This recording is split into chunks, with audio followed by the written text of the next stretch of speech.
All right, here we go, everyone. Another awesome episode of the All Around Adventure podcast. I'm excited to welcome my friend Collin Cottrell to the show today, who is the founder of High Caliber Hunts. Collin, what's going on, brother? Thanks so much for taking me the time to join me on the show today. You bet, Josh, man. Just pumped to get back on here. I know we've already recorded this podcast once. It was actually a pretty good conversation. I just felt like I knew we could do a lot better and have such a better, deeper conversation. So pumped to be back on with you, of course. A lot better streaming here as well where we're at. So I think it's good. Plus, a lot of cool stuff has probably happened in the last month for both of us. So I think we're going to be able to talk about some of that as well. So exactly. Yes, I have had a couple of cool things happen since we last talked to you. Last time we spoke, I think I was in Iowa at the time doing like field project out there. Yeah. But then I went home for 4th of July and I was actually finally able to get home to all of the boar meat that was shipped home to me from our hunt over Memorial Day. And I was just so excited to open up the freezer and just see all of this nicely neat packaged, delicious meat. And for our 4th of July celebration, we had like a big family celebration, like with my extended family. Yep. But we kind of had like a smaller one a few days prior with just my immediate family. And I ended up making everyone boar tacos for the occasion. That's right. I remember you sent me that. I was like, oh, dude, that's so awesome. Yeah.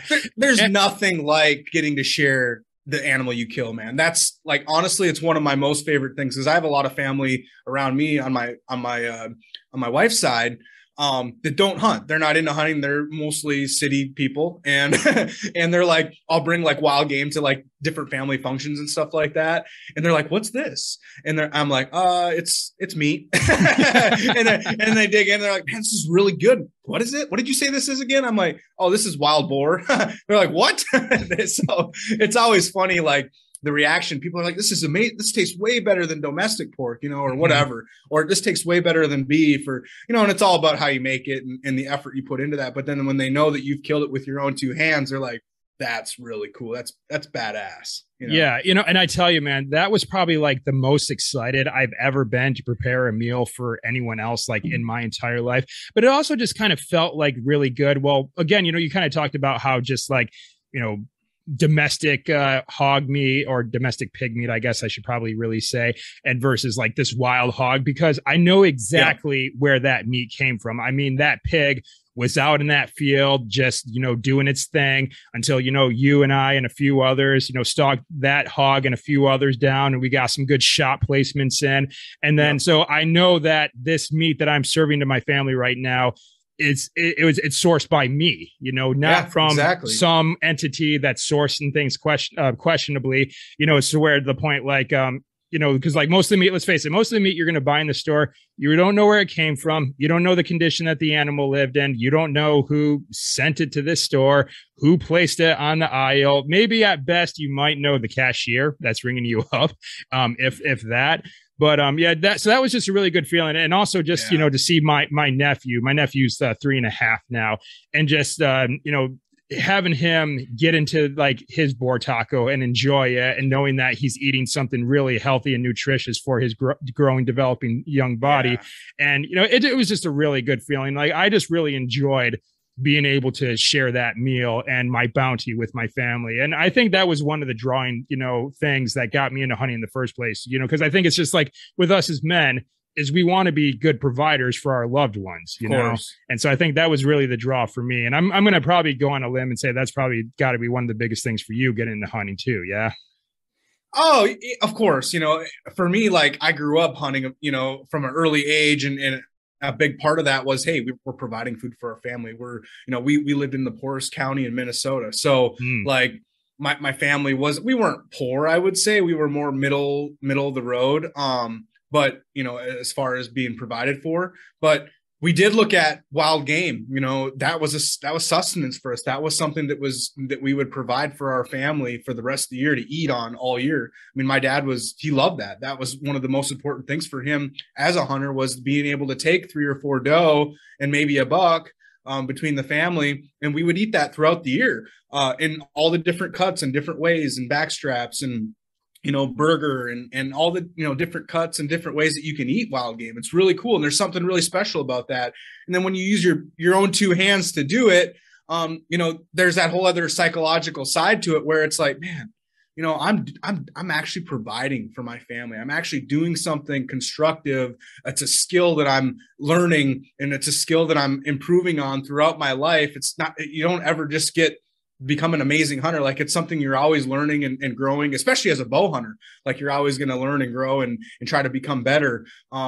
Because those animals are a lot smarter than us, and we're in their, we're in their living room trying to hunt them. Basically, if you think about it, like, we're in their house. They know their house better than we know their house. So it's there's just something special about that. But yeah, man, I love the fact that now with high caliber hunts and with my guiding and just my connections with my friends and stuff, like, I kind of get to be that guy who's like taking them on their first hunts and helping them provide for their families.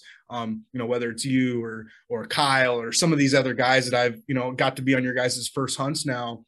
And just the pictures you guys send me of you feeding your families, like the tacos you sent me, and Kyle, he's sending me something every other week, something new that he's trying or he's making, and Clint and Spencer and, man, all these other guys that have been on my high caliber hunt so far. Like, I'm just so fired up. Like, that for me is the fulfillment that I get, because I get to take you guys out on these really cool hunts.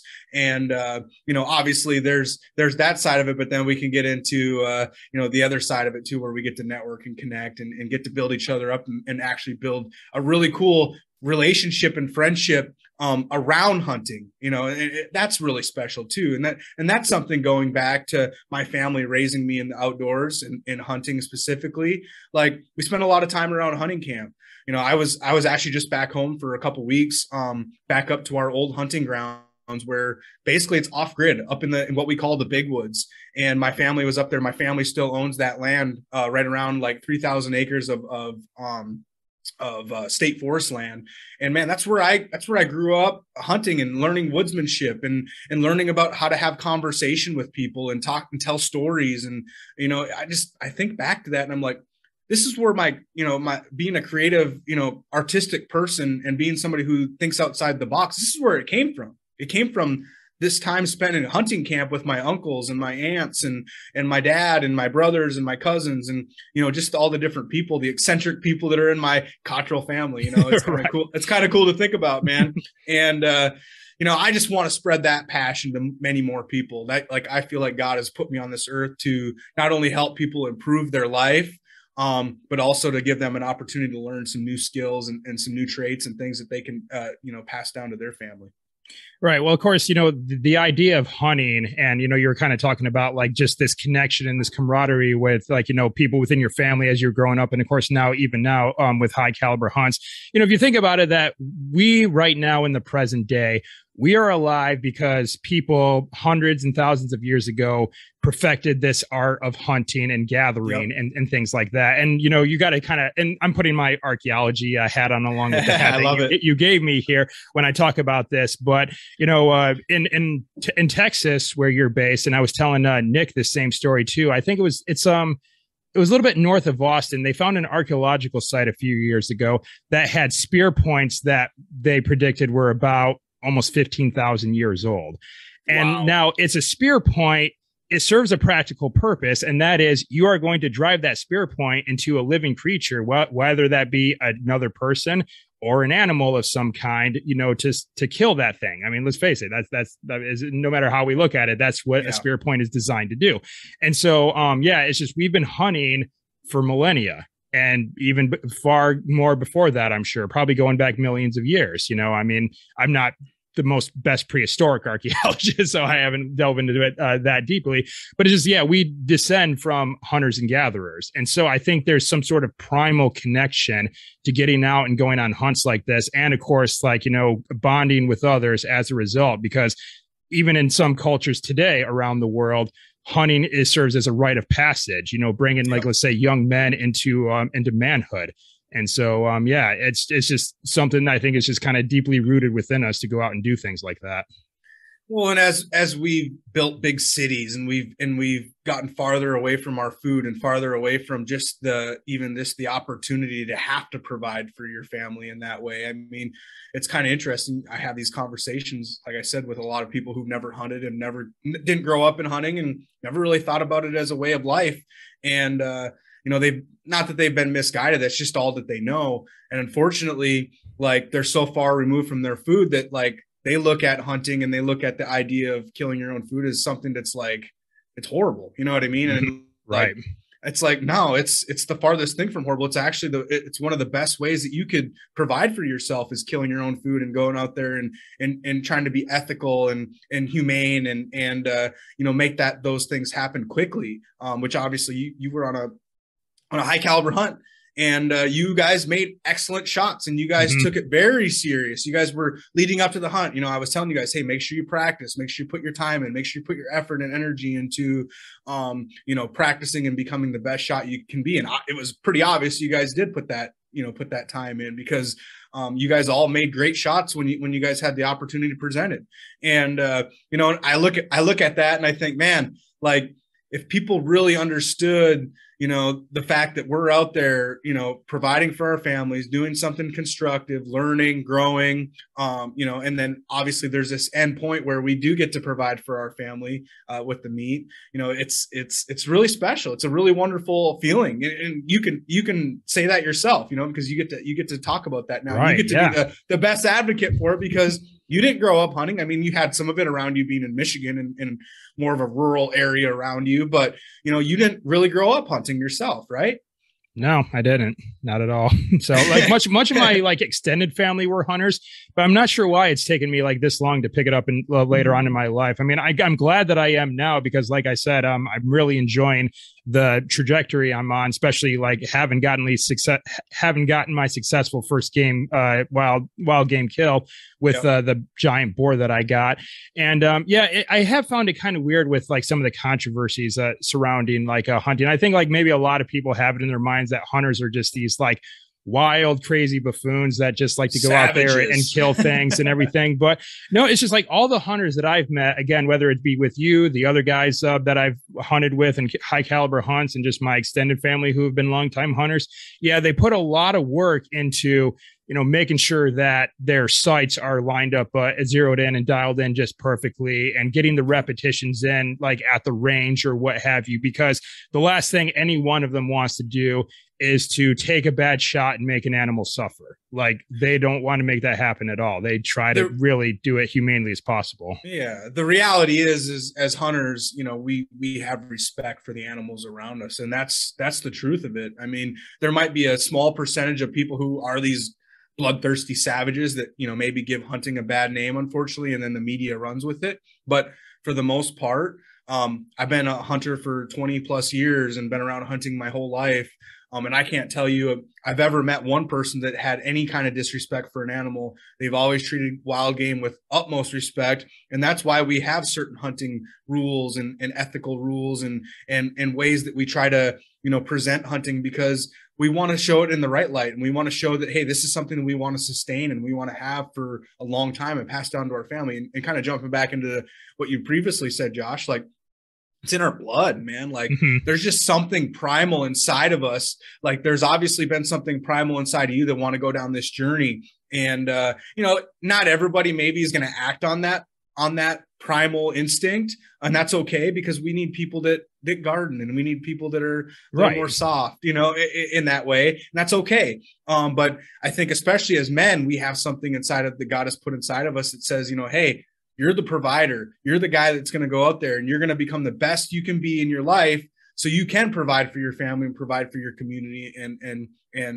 pass on those skills and those traits to the other people that come along. You know, that, you know, as we get wiser and older, you know, we're called to pass on those skills to the people that come alongside us. So, yeah. And of course, this also doesn't necessarily mean that I've met a lot of hunters who actually, many of them don't like the fact that they had to take an animal's life. I mean, and I think to some degree that kind of falls within all of us too. Like I remember Kyle made a really good post on social media. He had posted, it was like a photo of like just like some meat and some eggs at first. And then, you know, once you actually read the caption, you find out exactly what it was, that it was, you know, hog meat from the hog that he got over Memorial Day when we were over there in Dallas hunting. Yep. And he even kind of talked about that a little bit, about how it said it was kind of tough, you know, having to take the life of a living creature like that. But, you know, at the same time, there was still that balance of like, you know, being able to provide for his family. And I kind of commented on that, saying that, you know, I kind of sort of felt something similar. But the thing is that all the meat and all the animal-based products that someone is going to eat wherever you are, whether you get it from the grocery store, at a restaurant, someone had to bear the burden of killing the animal in order to make that happen, you know? So I kind of feel like if I'm still going to eat animals, I should probably be the one to bear that burden of doing so. So another reason why I kind of got into hunting, so that way maybe I could place the burden on me, which I will say is not super duper heavy, you know, because of the reasons that you and I described already. But I think there is kind of something there where it's just like, yeah, no one wants to kill things necessarily, like, you know, if you're a sane regular person. So yeah. So, but yeah, man, I mean, a lot has happened. Like you said, the last time we talked, it's, I mean, you've gotten to lead a few other hunts, and you've had some other really cool people come along. So, you know, just what have you been up to since we last had a chance to talk? Yeah, man, we went on a few more of our thermal hog hunts, which obviously you got to do one of those, and man, they're so much fun. Like, you know me, I'm a bow hunter. You see, you know, we've talked a lot, obviously, and you've seen my journey over the last few years as we've been connected and stuff like that. Like, I'm a bow hunter through and through. Like, that's my passion. That's my thing. But now as I've kind of, you know, got into this high caliber hunts thing, like, I want to be able to express hunting to other groups of people that maybe aren't into bow hunting, and maybe have a opportunity still to, you know, jump into hunting, but, you know, using a rifle or using a crossbow or using some other way, you know, means of taking an animal. And, you know, these thermal hog hunts are so awesome because it's, you know, basically we have all the equipment ready to go. We have the thermals. You don't have to spend any money on that. You get to just go on a hunt, you know, get to learn right away, you know, like how to use the stuff and practice using it, and then get to go out into the field and actually use it, which is really cool. So yeah, we've had some really good hunts, man. We've taken some really nice pigs.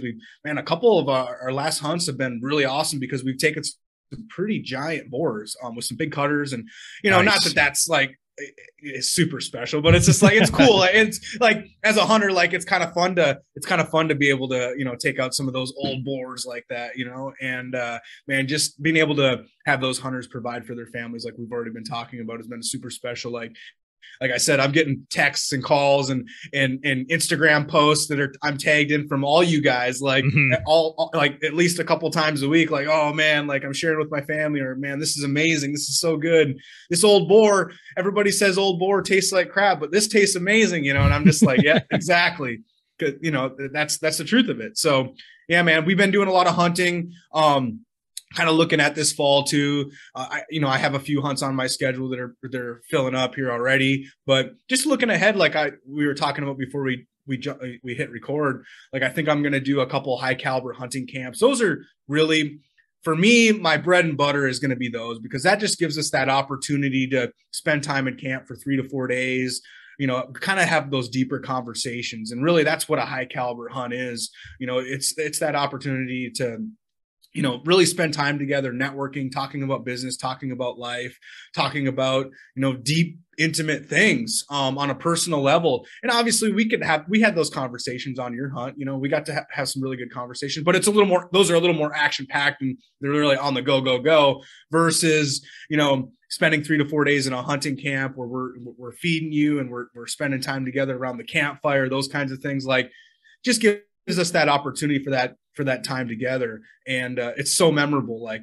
I know my first couple hunting camps, guys are still like, hey, when are you going to do another one? Like, I want to go on another one of these. Like, I just have taken so much from it, not just on the hunting side, but just on the personal growth side of things. And that's what I want to do, man. I'm looking ahead. So I'm trying to put some dates on the calendar here pretty quick where, you know, we get some guys together and just have that opportunity for growth, man, the personal growth side. Like, I think you and I are a great example of that. We both went on this journey over the last, you know, probably 4 to 5 years where we're trying to level up in life. We're trying to become better men so we can lead the people around us. And if we can't lead ourselves, how are we going to lead the people around us to be better? You know, right? Yeah. You know what I'm saying? Like, Obviously I'm a dad, I'm a husband. Like, I want to be the best I can be for them. I know that you aspire to be a dad and a husband someday. You know what I mean? So like, we want to be the best we can be, but that takes real work. That takes real, it just doesn't happen overnight. And it's kind of funny, I get a lot of these guys, man, like, you really made this change overnight. Like, how did this happen? No, it wasn't overnight. Like, I've been doing this for, 5-10 years, at a certain degree. Obviously it's really kicked up a notch over the last 3 to 4 years because of, where I'm at in my life. Like, being mid-30s now, it's like, all right, you've got 3 kids, you've got a wife, you've got a community of people around you. You have you're trying to build a business. You're trying, I do some coaching as well, some health coaching now through my journey, through my own health journey. Like, I need to lead by example, lead from the front for those people.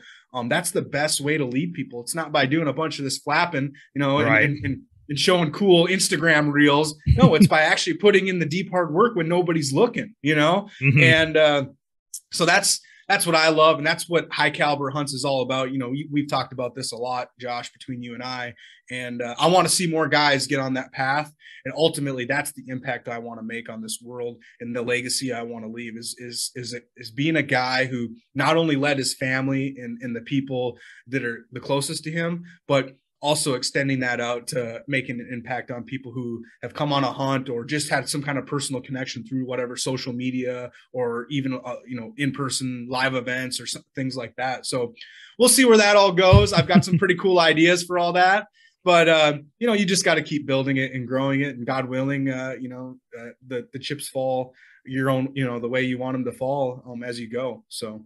Yeah, and you definitely have made lots of strides, like, these past couple of years. Because I remember connecting with you early on, and it's just I think there was you were kind of at a certain point in your life where you probably weren't reaching your full potential. You kind of had put on a little bit of weight. And I know you're a man of faith, Collin, and maybe you didn't have the strongest relationship with the Lord either. So I guess just did you kind of have like an aha moment that kind of made you decide, like, yeah, I need to change this around? Or was it kind of maybe just like a collection of things, like, over time that just eventually kind of hit a breaking point? I mean, what did that look like for you? What brought on that decision to make a change? Yeah, through my 20s, obviously I'm still a young guy, being only in my mid-30s, but through my 20s, it's kind of funny because my wife and I were just talking about this the other day. She's like, man, you've lived a lot of life for being only in your mid-30s. And I'm like, it's kind of crazy to think that I have. Through my 20s, I started a couple different businesses that were pretty successful, and I had a lot of success, but I was also a really young guy that didn't have a lot of direction. I just was a go-getter. I worked hard. I, was focused in the grind and working hard and putting in the hours and putting in the time. But ultimately, I ended up, falling on some tough moments, because through that, I didn't have good direction. I didn't have a lot of good mentors around me, a lot of people helping guide me in the ways I needed. So through that, I kind of had this moment where once I met my now wife, we broke up after we found out she was pregnant. I was like, this isn't my kid. Like, I'm not having a kid. Like, I was in denial. Like, it's kind of funny. Mm-hmm. I've talked about this pretty deep and intimately on some other podcasts. So, but I had this moment where it was like, man, I was in denial that I was having a kid. So I kind of screwed off for a few more months. We broke up, and then it kind of hit me one day. I was home to visit my family for Thanksgiving, and my mom was like, you're going to be a dad in a couple months. And I was like, whoa, like it hit me, like. And I'm getting a little emotional thinking about it right now, man. Like, because it was an emotional time. It was a tough moment. Like, I knew I was having, God was putting me through this transition of life. He's saying, hey, it's time to grow up. It's really time to man up and, level up in your life, because you're going to have to lead this child. You're going to have to lead this woman, whether you guys are married or you're just, raising a child together, whatever that looks like. It's time to grow up, Collin. And, so that was kind of my aha moment. And from there, like, I just started really working on myself on a deeper level, like a true deeper level, where it was like, all right, how can I get some good mentors around me, guys that I can look up to and learn from. I started reading books more. I started listening to podcasts, obviously. I started to kind of, go to church again and get deeper into some small group type stuff for, for my Christian faith, guys that were walking the walk and talking the talk, those kind of people. And through that, luckily, it kind of brought me down this path of leveling up in my life where, as I've worked on myself and I've had to confront some of the stupid shit in my life and the idiot that I was in my 20s. Now I get to look back and say, you know what, I was an idiot. I was doing stupid stuff, but because of that, I get to learn from it and I get to grow from it. And I get to use that as an example for other people around me to help them grow and help them learn. And that's kind of where I'm at now. Like, not that we're not perfect people. Nobody's going to be perfect. No, we always are going to have opportunity to grow. Yeah. And I try to share that a lot through social media or podcasts or whatever I'm doing, like I try to show the reality because there's honestly not a lot of people that will talk about the reality of things, the deeper side of things, unfortunately. And I find that it gives me freedom not only to talk about those deep, intimate things, but it also helps me learn from them and grow from them on a deeper level. Whether it's my marriage or on a personal, level with my business or whatever it looks like, I think talking about those things is super important. We need more men to talk about the hard shit so that way we can grow from the hard shit, and level up in our lives. But yeah, man, I would say that was kind of my aha moment. Obviously I have a long ways to go, but sure. It's been pretty cool the last couple of years, going through my own health journey, which not only changed me physically, but also took me to that next level mentally, emotionally, and then obviously on a spiritual level. Like I'm trying to grow even more. I'm trying to get into my word and read my Bible on a more daily basis. And I'm not, like I said, I'm not perfect at any of these things, but there's a direct impact. I think about my kids and I think about the world they're growing up in. And I don't know if our world's worse now than it was when I was growing up. We really don't know. It's hard to say. Sometimes it feels like it is, just because I think there's ethically and morally, there's a lot of things that are showing up now that didn't used to show up or wasn't common. And, not that I want to shield my kids from those things because they're going to have to learn about them at some point, but I think there's a right time and a place. And I want to be the one to talk about those hard topics, right. with them. So that's what I think about. I think about how can I have these conversations with my kids, but how can I also lead them through my own actions, first of all. And then once they see that, you do this differently than some of the other people that were around. Why is that? Now I get to have that conversation with them and say, daddy believes in this, or I believe in doing it this way, or investing in it this way, or embarking on it this way, whatever that journey looks like, so I get to be the one to have that direct connection. So I don't think it's ever going to be that I'm trying to shield my kids or whatever, but it's more about me just being an example to them and trying to show them through my own actions and then have those deep conversations with them as well. Right. And, I appreciate that this topic, well, especially when you were kind of talking about like you had faced this moment of denial when, your girlfriend at the time, now wife, was going through a pregnancy, and you kind of had this moment of denial where you're like, oh, that can't be my kid. Everything's just fine. That can't be my kid. And then, of course, it actually took someone saying it to you, and well, not only saying it to you, but you registering it in your mind too. It's like, look, you're going to be a dad soon.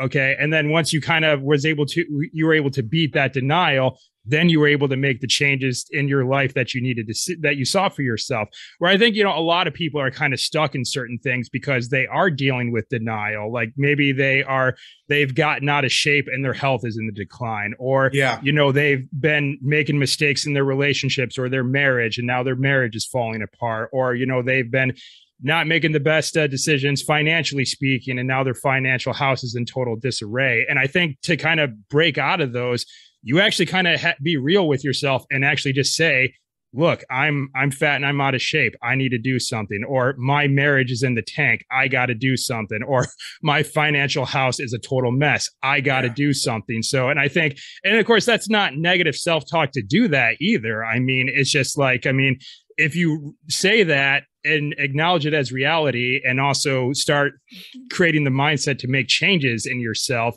I would consider that positive self-talk, and it seems like you've really done that, not only with just like now with your health journey, which I kind of want to get into like a little bit next to see where you kind of went from there. But you know, you also brought this up with just like now your journey as a father and as a husband, you know, kind of beating those moments of denial that you had to make the changes that you see for yourself. Yeah. And here's the thing, man, it obviously wasn't always that way. Like I'm one of those guys who grew up in a lot of denial, and throughout my life, I didn't really have a lot of people around me telling the truth about who I was really. And it's probably because it would hurt me. It would hurt my feelings. And then I would lash out and express that in the wrong way. And I look back now and I realized that, and I realized my downfall in that I should have been more open to people coaching me. And I did have a couple really good coaches actually who I did listen to. And I realized like I listened to those guys because when I looked at them, they were living their life right by example. Mm-hmm. And that made me feel comfortable being able to say, you know what, maybe Coach Hour's right, or maybe Coach Malin is right. Maybe I do need to stop expressing my anger with the people around me and use that on the field. You know what I mean? Mm-hmm. Or maybe I do need to, you know, like maybe I do have a lot of talent and I just need to work harder in the weight room. You know what I mean? Some of those kinds of things. And obviously I was a college football player, and a high school football athlete as well. So those were some of the things that my coaches confronted me on. You know, like, hey, you've got a lot of talent, but you need to like actually put in the work, man. And like, and I didn't want to. Oh, I'm putting in the work. Like I'm a hard worker, you know, you're thinking at that time. But now I look back and I'm like, I laugh at who I was then, because like now I actually do put in the work and I get to sleep well at night because I know I put in my best effort pretty much every day now. And I don't take a day off. And but what you bring up is a great thought, because I think there is a lot of guys, you know, who are going through the same thing that I went through. Like we're in some denial. We're not open to self-examination. We're not open to listening to those people around us that are close to us. I mean, I have a lot of friends, unfortunately, or former friends, shall I say, who I grew up with in a small town that, you know, certain things are just a way of life, and that's just how things are done. And they're not open to changing their mindset or their ideas about what those things are. And because of that, unfortunately, they're going to be stuck in who they are for the rest of their life.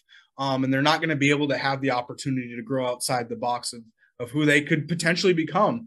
You know, there's guys I know that could be professional authors and copywriters. And there's guys I know that could be actors and could have been potentially professional athletes with the talent that they had.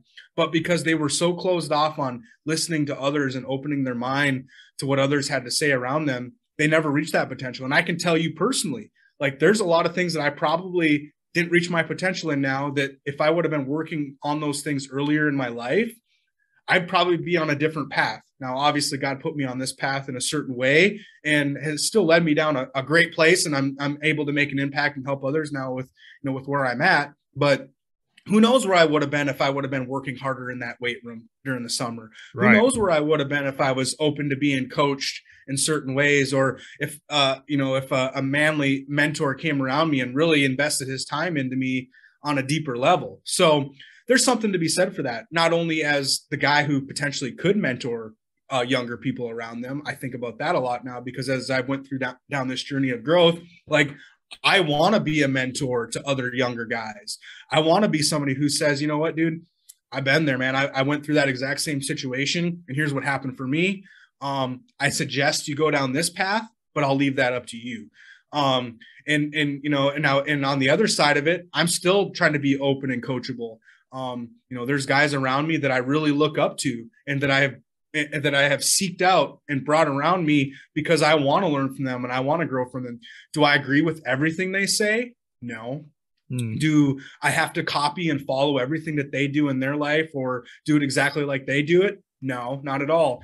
But I take the bits and the pieces of different people around me, whether they're a Christian, an atheist, whatever they believe, I don't care. I think I can learn from everybody around me, and I can take a little bit, here and there from everybody around me. Everybody has some great value to offer. And if they truly care about people, like some of my good friends around me, there's a guy, Jack Donovan or Ryan Mickler, some of these guys that have been my mentors from afar, but now even on a more personal level. I don't agree with everything they say, but you know what? They offer me up bits and pieces and teach me different things, and I'm learning from it now, and I get to grow in, and now I get to pass those things on as a mentor to other people.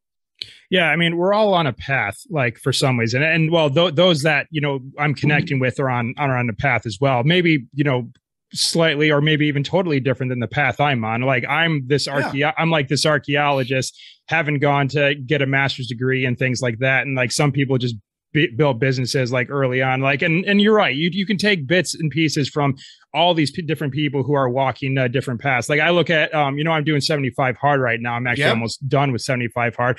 I look at Andy Frisilla and everything that he's done with like doing the MFCEO podcast and now the Real AF podcast and building First Farm, and I take a lot from like consuming his content, but I would never want to build anything like Andy Frisilla built, like at all. Like, I mean, I don't really care to build like a giant, like huge empire centered around supplements. I mean, awesome for him doing that, but I don't want to build that.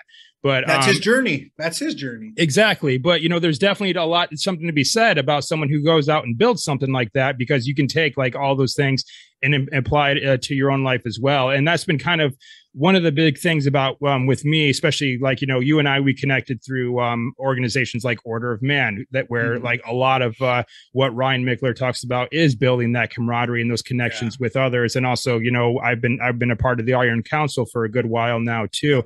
And I think just also with not only getting those insights from other people, but there's also something to be said about accountability there as well, whether it's direct accountability where they are calling you out when you either fall short on things, or you don't live up to your full expectations, or you don't live up to your word as well. Or there's like kind of like I'd say that indirect accountability, like if I don't feel like doing a workout today, and then I see you post a story that you're out on your run right now, or you're heading to the jujitsu mat, or whatever else, I'm like, well, dang, here we go. I can't be the one to just sit home on the couch today. Well, some of my buddies are out here getting after it. I got to get after it too. So I think there's something really to be said there about just how, it boils down to actually putting the effort in to surround yourself with those kind of people, Josh. You know this, I know this. This is something I've learned especially over the last 2 to 3 years for sure. Seeking out those guys, whether it's on a personal level or even on a little farther level from afar. You have to, who you follow on social media is going to have a direct impact on how you actually live your life, and who you surround yourself with on a close personal level is going to have a huge direct impact on how you live your life and how you are accountable to the things that you say you're going to do. I can tell you, I've been one of those guys throughout my life who talked a big game and talked about doing a lot of really cool things. And did I do some of those things? Yeah, I did. Did I do them at the highest level? Some of them I did, but a lot of them I didn't. And, it's because I wasn't doing the hard work. I wasn't holding myself accountable to those things on a daily basis. That's one of the biggest changes I knew I had to make in my life.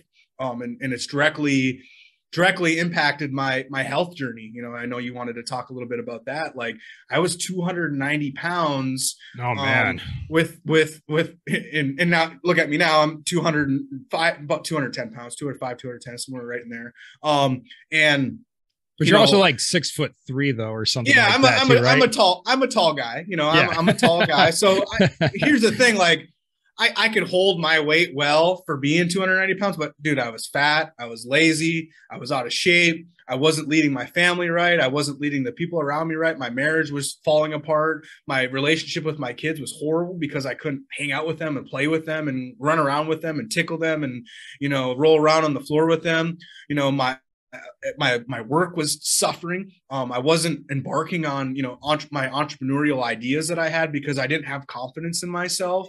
There was a lot of different things that were happening in my life because I wasn't living my life like I said I would, and so what I had to do is I had to go down this journey of finding mentors and finding people who are better at me, better than me at a lot of these different areas, surround myself with them, learn from them, and even hire some of them as coaches. So that way I could learn from them on a direct level, on a really close level, and extract those different things I needed to help grow. And on that journey, of becoming getting in shape, I learned a lot about myself on a physical level where, man, I can do a lot more than I think I can. Like I can I can become a guy who lifts weights on a daily basis. I can go train jujitsu. You know, I wasn't training jujitsu before that, but I started to build this confidence of wanting to level up and learn martial arts and learn how to defend myself. And, you know, and then that just expands into other areas, you know, leading your family and teaching your family how to do those things. You know, there's a lot of different things that happen as you go down this journey of self-improvement, self-development, self-growth, where, you know, you start to extract different things from those around you, and it just helps you level up in all areas of your life. I don't remember exactly where we were going with this, Josh. I kind of jumped off path. That hey man, we're just having a conversation. My ADD kicks in. Hey, it's all good, brother. I mean, we're just having a conversation. Like, I mean, I wrote up an outline for this episode, and we're not following it at all, you know, and that's fine. I mean, I would rather, I would, yeah, just toss that thing in the trash. Yeah. But no, you know, it's just you know, I like this idea of you know, you were talking about hiring a coach, and then really is just, that's really what self-improvement is. It's an investment in yourself. You know, I feel like a lot of people, when it comes to like the idea of like hiring a coach or a mentor or taking a workshop or a networking event or whatever the case may be, you know, they may find something, they will try to rationalize not doing something like that. Like, oh, it's going to cost too much, or, oh, you know, I feel awkward going into the gym, or, oh, I don't want to go to jujitsu because I'm just going to get smashed on the mats, or like, you know, whatever else, you know, they come up with all these rationalizations to not do it. Right. But then when they actually go and do those things, like hire the coach, go show up for a jujitsu class, or, you know, go to the gym, or maybe even go take like, I don't know, like a Zumba class, or whatever the case, whatever that looks like, you know, once you actually go and make the step to do it, you kind of come to find that a lot of these fears, these irrational like thoughts that you built up in your head, none of them actually really come to fruition at all, you know? Well, I think but once you get this idea in your mind that like, if you can put skin in the game, like it's going to open up so much for you, whether it's, you know, like you said, coaching on different levels. I can tell you once I put skin in the game on my health journey, like that's what it took for me. Like I had to pay the money for that coach. It wasn't cheap. It was a lot of money. Mm-hmm. You know, but you know what, that gave me the opportunity to not have to go look at my wife in the face and say, honey, I just burned $5,000 on this coach this year, and I didn't lose weight. I'm sorry. You know, like she would have killed me. You know what I mean? And we were on this journey of trying to get debt free at that time too. So we didn't have a lot of extra money to play with at that moment. So instead I put in the work because I knew there was something on the line there. I put skin in the game. I actually, you know, had to be held accountable for what I was, you know, talking about wanting to do. I think the same can be said for like hunting. Like there's a lot of guys that talk about wanting to go on a hunt or wanting to learn how to hunt or whatever. You know, like, hey, that's where like a high caliber hunt comes into play. Like, are you going to pay some good money to go on a hunt, a guided hunt? Yeah. But, you know, the value of that, now you just put skin in the game and you get to surround yourself not only with somebody who can show you the ropes and teach you. Obviously, I got to do that with you, Josh, on a personal level. But now you get to surround yourself with other high caliber, high level guys that can help you on the next level, on a personal development growth, or on your business growing, or whatever that looks like, you know. So you've got to put skin in the game. Once you open that up in your mind, that like investing in good things and investing in people, you're going to start to actually make an investment in yourself. Yeah, really, for sure. So like, now of course, like this idea of like, camaraderie and connections and everything like that with, high caliber hunts, like, what do you kind of sort of see on the horizon with high caliber hunts in the future? Because I mean, of course, you're based in Texas and you're doing a lot of hunts in Texas, but I know you're kind of expanding outward and, you know, trying out different hunts and, you know, trying to go track down a different game, I guess. Yeah. What do you kind of sort of, see high caliber hunts moving towards in the future? So to be totally transparent, I see high caliber hunts eventually becoming just a community of people, you know, and I really think that's what it is now. It's just a community. It's guys understanding what it means to try to level up in your life and grow and become a high caliber man or woman. And, you know, the hunting is the opportunity to spend time together, but I think there's going to be more opportunity for other things outside even the hunting realm. I just love hunting. It's my passion. I think there's just a lot of value that translates from hunting into our personal lives. There's a lot of great examples there. You know what I mean? That really go back and forth. A lot of good metaphors. So I just use that as my tool because that's one of my passions. I've tried to find a way to mix my passion of hunting with my personal development. And there's not really anybody doing anything like that, really. There's not many doing it anyway. But what I see happening with high caliber hunts is it becoming more about, people who want to just grow on a personal level, to help lead their families, to help lead their communities, to help become the best they can be in all areas of their life, whether it's business, financial, church, family, whatever that looks like for you. Like I just want to see people grow. So eventually I think it's going to be, we're going to have different hunts in different places, and those are going to be a really cool ticketed item that people will be able to pay for and go on and spend time in hunting camp and on a deeper level, like grow and learn during those hunts. But I also see us having opportunities for like maybe an online community where we get together and we meet and, we get to mentor each other. Maybe we get to, kind of like what Ryan's doing with the Iron Council. Obviously we're both part of that. And I think there's something to be said for being part of a community like that. You're surrounding yourself with like-minded people who you give them the permission to hold you accountable. And more people need that. Like Ryan's just has one organization. We need many of these organizations. And I think for me, like I have my own network of people that I'm going to reach in a different way than Ryan's going to reach. You have your own network of people that you're going to reach in your own way.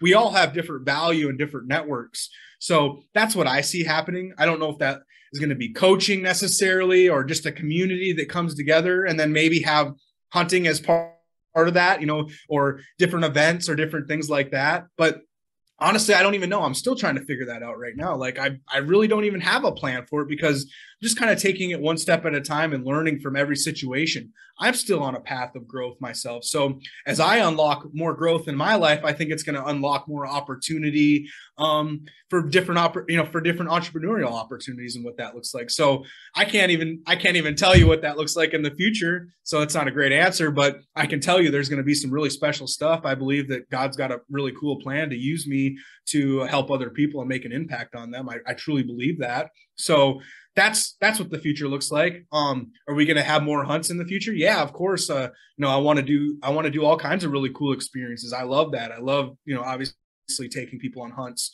But I also love the deeper side of that is the personal development side and getting to actually build relationships in person. That's where really, I think the good stuff happens. Well, and, you brought this up a little bit earlier on too. You were talking about hunting camps as kind of, a little bit more of a chance for people to get to know each other on like a deeper level, because even though I got to, know you, I got to know Kyle, I got to know Dallas, pretty well during the short time that we, got a chance to talk. I feel like depending on like the time frame of you getting to know someone, many of the conversations, I guess I'll say are kind of like a little bit more like surface level type conversations. Like what do you do for a living? What kind of music do you like? What kind of shows do you like? Or as I kind of like to say, jokingly, of course, it's like first date level topics, first dates are normally kind of that more surface level, superficial type sort of things. But I feel like in a hunting camp, especially doing fireside conversations, again, kind of going back to like our more primal connections, the fire served as like a central gathering place for people for going back aeons. That's where parents bond with their children. Yes. And that's where warriors would discuss battle strategies and tactics, and community members would discuss ideas and innovations and ways to better their communities. So I think, I really like that you throw that into the mix too with your hunting camps is fireside chats. But I think it probably just may take like more than like, a dinner, and kind of a noisy restaurant to really get down to the deep like roots of things too. Like, and I remember, even some of like Ryan's like events when he had some of his Order of Man events where you had guys like in tears, like around the campfire, talking because they felt like they actually could bring these things forth that they were probably suppressing for years. Yeah. And that now that they're finally able to talk about it, they feel a huge sense of like relief, like a big weight's lifted off their shoulders. And even furthermore, they now got like a tribe behind them that can help them move forward, It takes intentionality. That's a big part of it. You have to have somebody that leads from the front and says, you know what, I'm going to open up and now I'm going to give you guys I'm going to make you guys feel comfortable to open up as well. And I don't know, what do we call that? Vulnerability, I guess, a little bit. Yeah. Yeah. I don't always like that term. Yeah. But I don't either, but I mean, but as a man, whatever. Of course, that's just how it is. But I think that's what it takes. And that's what I've tried to do. I've tried to open myself up into the idea, hey, if I'm truly going to lead from the front, I'm going to talk about my dumb shit in front of everybody and open that up for people to say, you know what, it's okay for me to talk about my dumb shit too.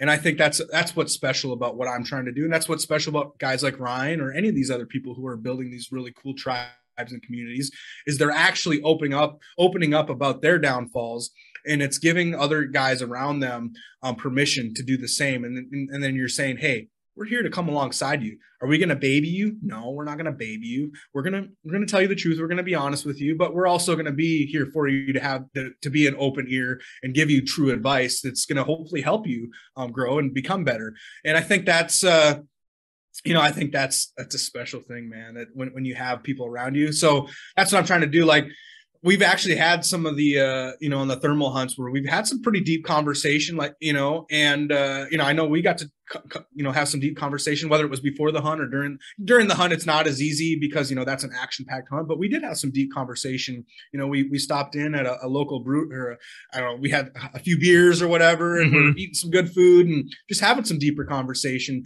But the high caliber hunting camp is truly, that's where I really want to go with this, is having those deeper conversations at those events where, like you said, the fireside type chats, like we're trying to be intentional about that. When I have those hunts, like I literally, the first couple things I talk about when everybody gets there and we're all together, I say, hey, this is your opportunity to open up and have good conversation and connect with guys on a deeper level. Nothing that's said here has to be said outside of this camp. It stays here. This is for us to talk about. We're not here to judge each other and hurt each other or use something against somebody. Like, be open and honest and real with each other and try to help each other. Whether it's business or personal or family or whatever that looks like, let's try to help each other. And it's kind of what I try to do on those. And it's been really cool. Like, it's kind of weird, like, to think like just saying that, but then a couple of guys start to open up about what they're going through or what life is how things are happening in their life right now. And it just starts to open things up for everybody else. And it just kind of spins off from there. So that's what it takes, man. We need more men today to do that just in real life. You and I can do that within our own community, whether it's a Thursday night with our church group where we just open up about something that we're really screwing up on right now, maybe in our marriage, or maybe at work, or maybe something that has become a crutch in our life. Open up about that, have a conversation about that, talk about it, and you're going to find that a lot of other guys are going to start to open up about their own things, and you're going to be able to talk about them and help each other on those things. Now, you do have to find the right group of guys for that, of course. So just be careful, make sure you're around the right people when you do open up about those things, guys that you can trust and guys that aren't going to use that against you. That's not always the easiest thing to find.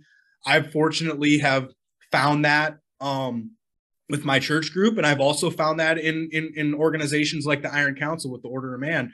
And now, because of that, like, I put skin in the game. Like, I pay for that to be part of that community. I pay good money to be part of that community, but everybody else is paying good money to be part of that community too. So they're all putting skin in the game. And I think that's where that next level comes, when you're putting skin in the game and you're realizing, hey, I'm paying for this opportunity to open up with other guys who are in the same situation. It just opens up that conversation and opportunity. And that's the same thing with like a high caliber hunt, man. Yeah. And because I think that's a question that a lot of people have. It's just like, well, I want to connect with good people, but well, how do I do that? How do I, connect with good people that maybe I can share ideas with or get to know on a deeper level where I could open myself up a little bit more, and all these things that are thriving in secrecy right now that are hurting me, I can, kind of get them out in the open and confront them a little bit better by talking to someone about it. Well, I think, short answer, and maybe it might not be the simplest answer, but that is just, you got to go where those types of people are. I mean, It's just like, and, as much as, a lot of people are probably going to hate me for saying this, but that you're probably not going to find that in the bar or in the nightclub or, where in any establishments like that. You're going to probably find them in the gym and basically in any sort of establishment where people would go if they want to better themselves in some way. And so it's just, you kind of got to be willing to go there. And again, it kind of goes back to our idea of making an investment in yourself. Is you got to make the investment to kind of go where places that may even seem uncomfortable at times. Like it's not pleasant to get choked out on the jiu-jitsu mat. It is not pleasant to put yourself on a bench and try to lift a heavy weight off you, you know, or, and again, it maybe not be like the most pleasant thing to, you know, go to like a group setting or maybe even therapy and bring this stuff forward that's been tearing you apart. You know, that's been, again, thriving in secrecy, but that's the short answer. You just got to go where those type of people are. I mean, that's it. Yeah. And it might cost you something to, like I said, to be able to surround yourself. Like I go to different coaching events. I go to different, different events that I have to pay for. I go to even church events that I pay for, you know what I mean? But I know that when I pay a certain amount of money, I'm going to put myself around a certain high caliber person. It's kind of the same way, not to beat a dead horse, but it's kind of what I'm trying to build with high caliber hunts. Like I know that there's a certain degree of people that will pay, you know, I was just having this conversation the other day with a guy. He's like, man, I could go pay, you know, only $300 for your hunt, you know, or the same hunt that you're doing. I'm like, it's not the same hunt. First of all, it's not the same quality of people, because my hunt might cost a little bit more, but as you know, Josh, like the caliber of people that are on that hunt are way beyond what you're not going to find these high caliber people on a cheap hunt. It's just the way things work. When you go on a cheap hunt, like you're going to get a cheap hunt. When you go on a high caliber hunt and you pay a little bit more money, you're going to have a little bit different level of coaching on the hunting side, but you're also going to be surrounded by a higher caliber level of people. So, not, like I said, not to beat a dead horse around my own business, but that's the idea. And I know that once I started to open my eyes to that and open my mind to that, with jujitsu, with business, with family, with all kinds of different things, like it started to click, and I started to actually have people around me who really cared about me, who wanted to, you know, not only am I investing in myself, but they want to invest in me too. Yeah. And of course, like with me, and I told you a little bit about this before, but I'll just bring it forth on the podcast and for the sake of our audience. Even the hunt that I joined you on over Memorial Day, I actually was kind of nervous to actually go, because you had also put out a post a few days prior that, you know, Kyle Creek was going to be there. And of course, I've been following him, and he's been on like, you know, Andy Frisella's podcast and all these other podcasts and just doing all this amazing things as an author and everything like that. Dude's got like 500,000 Instagram followers, way more than I do. And then of course, you know, you've been hunting for a long time too. So I'm like, do I really rate to be on the same hunting grounds as these men? You know, but then I before I allowed myself to really let those thoughts sink in or to rationalize not going, you know, I sent you the deposit to secure my spot. And then I sent you the rest of the payment not long right away. Yeah, like right away, pretty much to fully pay it off. And I booked my plane tickets, like pretty much all in the span of like a couple hours is when I did all this. Cause I'm like, okay, all right, it's locked in now. No backing out, you know, no talking yourself like out of this. You made the investment. Now you go. And of course, having actually gone and participated on the hunt, I couldn't believe it once again, you know, and this is just a testament to you and how you operated the hunt, and just meeting everyone else there. It's just that, you know, I'm really glad I didn't talk myself out of it, because, you know, I'm connected with like Kyle now. I mean, he and I text back and forth. He's interested in what I'm doing as an archaeologist. So I'll send him like cool artifacts that I find and things like that. So, and I know at some point in time, he'll be a guest on this podcast too, but it's just, yeah, that was just the thing. I just couldn't allow myself to rationalize those types of things. And also, don't negotiate with your calendar. Like if you set something on your calendar, whether that's, again, a group meeting, a gym class, a jujitsu class, whatever that looks like for you, if it's on your calendar, don't negotiate it with it. Like, I mean, think about it like a date, you know, and you don't want to back out on a date at all. So schedule it and figure it out later. I think that's kind of what people say, you know, schedule it now, figure it out later. I actually was just thinking about this the other day. I've kind of went down this little journey over the last couple months where I've kind of gotten into running a little bit. It's kind of weird to say that. I've noticed that too. Yeah. You're posting a lot of running content, and also like recording your runs that you do, like tracking it as well. And I honestly hate running. I've never liked running. It was a little over a year and a half, 2 years ago that I went for a run slash jog slash walk, and it took me about 18 minutes to run that mile. So, and now I'm like, I've been working at it. Like I'm getting better and better every time out. I actually just ran my first competitive 5K when I was back home, and I ran a 22:23, which is about a 7 minute and 13-second pace per mile. So that's pretty fast, for a guy who's 6'3", 210 pounds. And I don't claim to be a runner. Like I've only started doing this a couple months ago, to be honest with you. So, but there's something to be said about pushing yourself outside the box. I just started doing it and said, you know what? I know it's going to help me grow. It's going to help me get outside the box of trying to do something different. I like jujitsu. I like lifting weights. I like cross-functional training in all different areas. I want to be strong in all areas of my life. And I find that when I try something like running, it pushes my mind outside the box a little bit too. It makes me have to get stronger in my mindset. So, as running, like I'm not a patient guy. And with running, you kind of have to be patient. Like you have to focus in and say, you know what?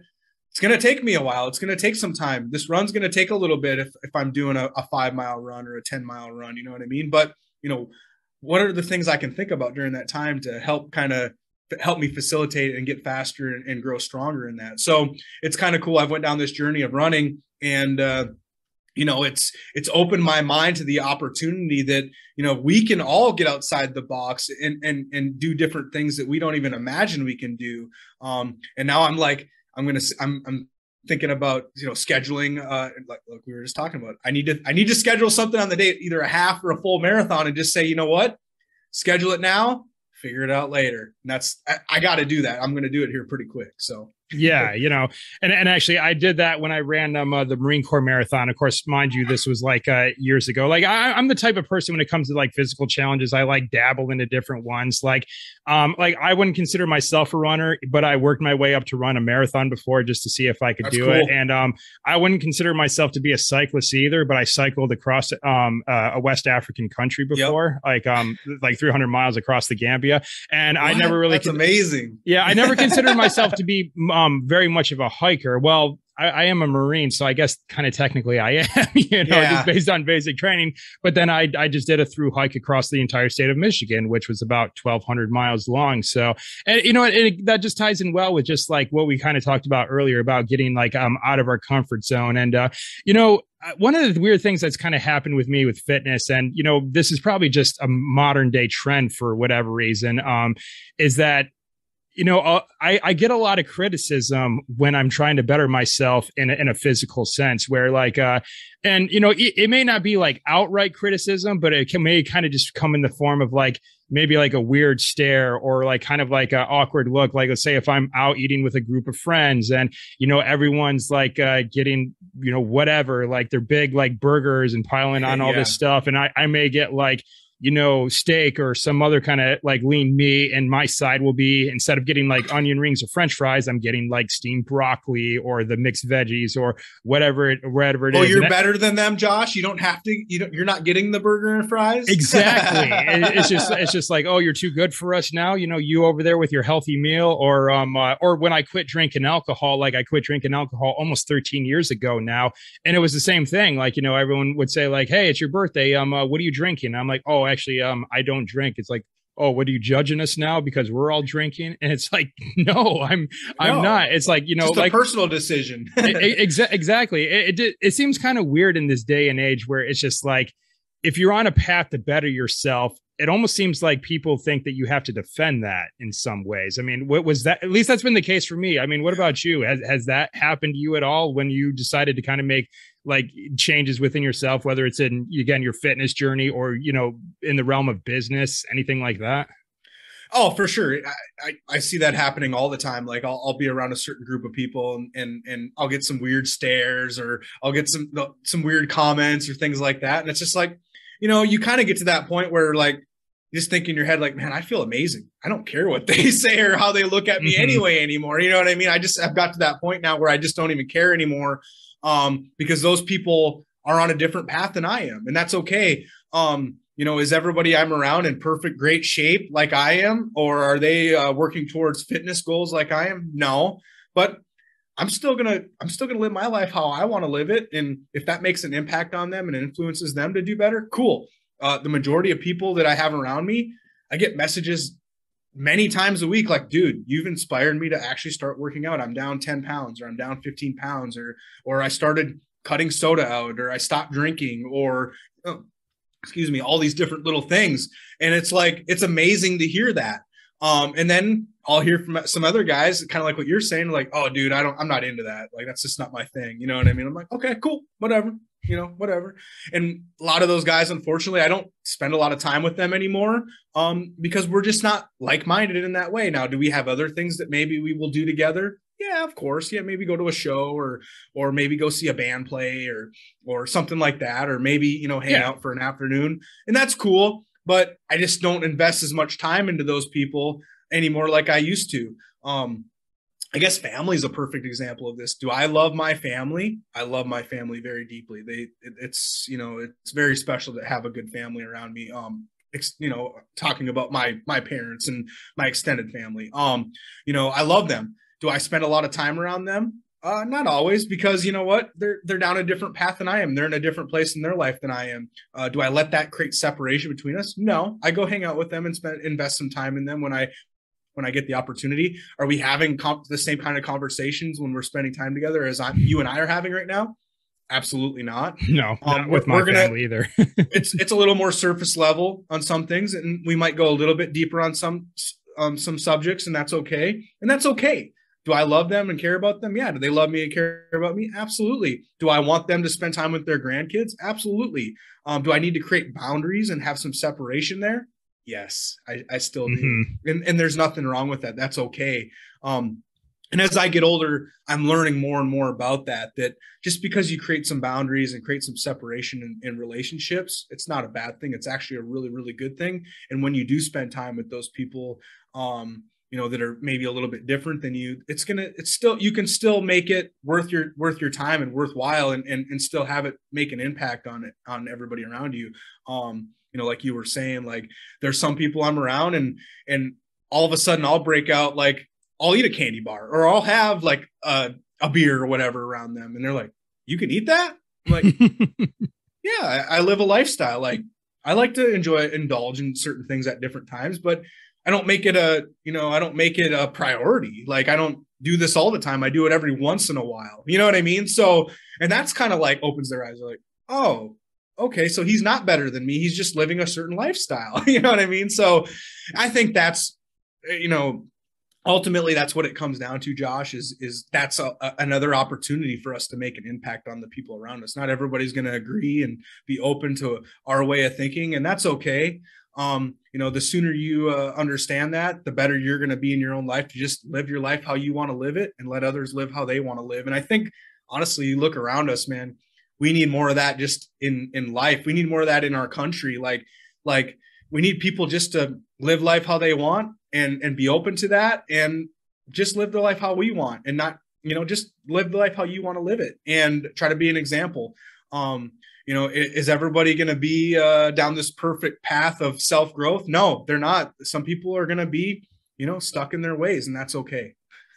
Yeah. And well, you make a really good point talking about how, like, for every, like, few people who may have something to say about what it is you're doing, that, there's probably like 3 people to that one person that you actually do inspire. Like I remember, like there was one time I posted like an Instagram story where like I had just driven across 2 state lines to go to an archaeology project, but I still was in the hotel gym, getting after it and trying to get my workout in, even though I was tired and doing all this stuff like that. And then I get a friend message me saying, well, damn, dude, I was kind of like down in the dumps today, and I was thinking about not doing my workout. But if you're going to do your workout after, driving 8 hours, then I'm going to go do my workout too. So, it's just, messages like that, it's just one of those things like, yeah, maybe a lot of people would, have something negative to say about what you're doing. And for many people, that could be what keeps them from no longer trying to do that, or no longer trying to, add value to the world. But then it's just like, but then you get messages like that. It just kind of goes to show it's like, well, clearly you do have value to add to the world, because people are listening to what you have to say. People are resonating with what your message is. And that could be anything. I mean, obviously, and as for you and I, we're talking about right now, we're talking about hunting, adventure, travel, and so on and so forth. For other people, you know, that may be something else entirely. Yeah. But it's just whatever that medium looks like for you. It's just, you know, don't be afraid to add value that you have.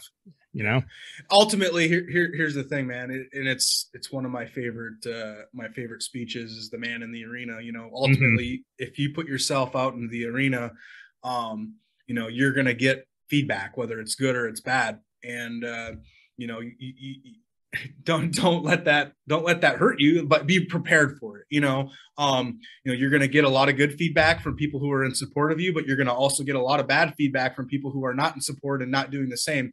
Really what that's doing is it's confronting them in their own downfalls, I think. Right. You know, ultimately, when I look back and think about the guy I used to be a guy sometimes who would look at other people and think, man, it must be nice, or man, I wish I had that opportunity. But I do. We all have the same opportunity. We all have the same hours in the day and the same, you know, maybe we monetarily we don't, but you can work towards it. You can work towards your goals and towards things that you want to have.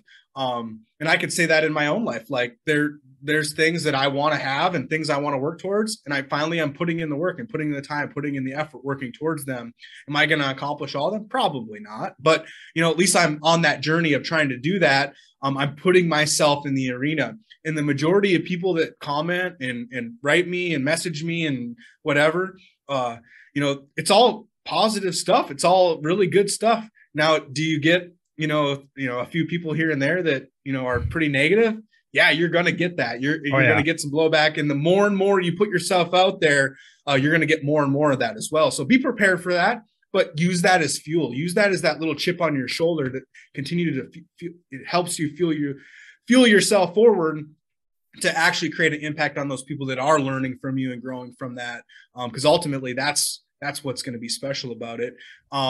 You know, and that's what I try to do, man. I try to use those little nicks and taps as like fuel, you know, to get better and improve and grow. You know, there's a lot of things I still want to work on and grow at. And when people make a nasty comment or send me a nasty message, cool, more fuel on the fire for me to get better and grow and do better.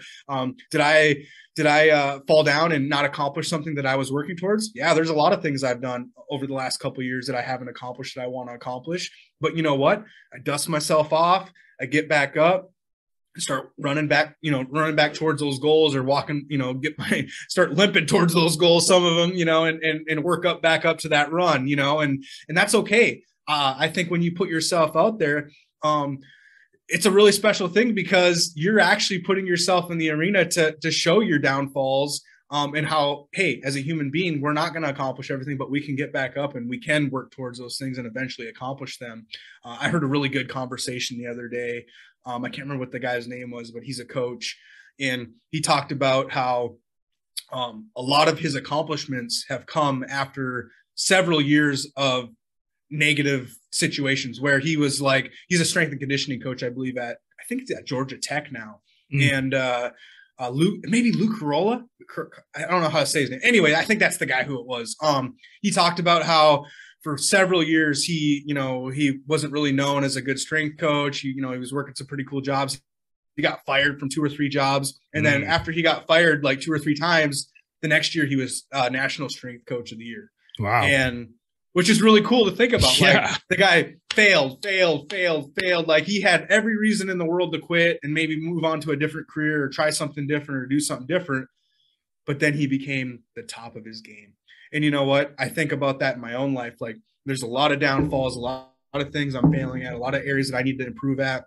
But you know what? I'm just going to keep getting back up, and I'm going to keep putting my best effort in, and hopefully one of those days I'm maybe at the top of my game for whatever those different goals are, or I'm as close as I can get anyway. I don't know if you ever get to the top, but obviously in a position like that, you get to have like an award, so you get to be at the top. But I thought that was really cool, man, and I want to encourage everybody, man, put yourself out there. Don't be afraid.